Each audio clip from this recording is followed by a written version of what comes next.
India में rape आज केवल क्राइम नहीं रहा, एक पूरा पैटर्न बन चुका है।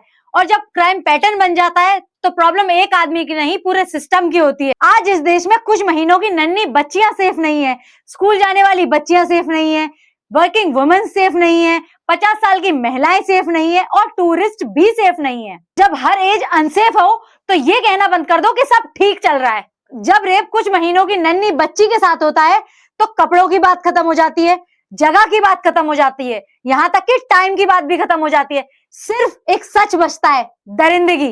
पिछले कुछ दिनों में अलग अलग जगहों से अलग अलग रेप केसेस सामने आए, अलग एज, अलग बैकग्राउंड, पर रिजल्ट एक ही। और सच ये है कि जो हम देखते हैं वो पूरी तस्वीर का सिर्फ एक ही हिस्सा है। बहुत से ऐसे केसेस होंगे जो रिपोर्ट ही नहीं हुए।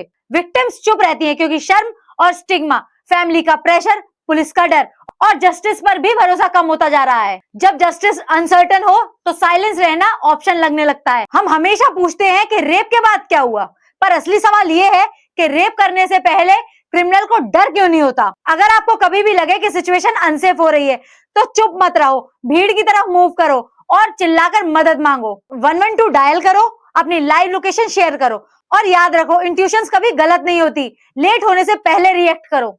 बहुत लोग सोचते हैं लॉ तब काम करता है जब रेप हो चुका होता है। ये गलत है। लॉ रेप से पहले भी एक्टिव होता है। बीएनएसएस पुलिस को पावर देती है कि जब कोई फॉलो कर रहा हो, स्टॉकिंग कर रहा हो, सेक्सुअल थ्रेट या इंटिमिडेशन हो, वुमेन अनसेफ फील कर रही हो, तो पुलिस लीगली बाउंड होती है अक्यूज्ड को वार्न करने के लिए, लीगली रिस्ट्रिक्ट करने के लिए, सिचुएशन को एस्केलेट होने से पहले रोकने के लिए। अभी कुछ हुआ नहीं ये बोल के पुलिस आपको टाल नहीं सकती। ये कोई कानूनी बहाना नहीं होता। बीएनएस रेप से पहले के साइन को भी क्राइम मानता है, जैसे sexual harassment, obscene gesture, repeated sexual approach, intimidation.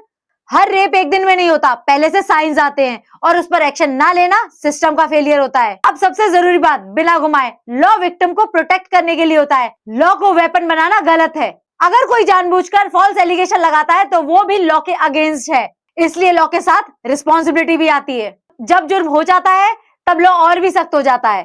Child sexual offence पर सीवियर पनिशमेंट, अग्रीवेटेड केसेस में और ज्यादा स्ट्रिक्ट अप्रोच, पुलिस पर फास्ट इन्वेस्टिगेशन की ड्यूटी और सबूत के बेसिस पर ट्रायल्स। सोशल मीडिया नहीं, सबूत इंसाफ तय करता है। बहुत विक्टिम्स इसलिए चुप हो जाते हैं क्योंकि एफआईआर डिले हो जाती है, वो सवाल उनसे पूछे जाते हैं और केस सालों तक चलता है। जब न्याय मिलने में देरी हो जाती है तो चुप रहना इंसान की मजबूरी हो जाती है। ऐसा घिनौना अपराध मन में एक सवाल छोड़ जाता है कि कब तक हम कैंडल मार्च करते रहेंगे, कब तक प्रोटेस्ट करते रहेंगे, या कब तक सिर्फ रिएक्ट करते रहेंगे, या इतना मजबूत सिस्टम बनाएंगे कि ऐसा अपराध करने वालों की रूह तक कांप जाए। चॉइस हमारी है।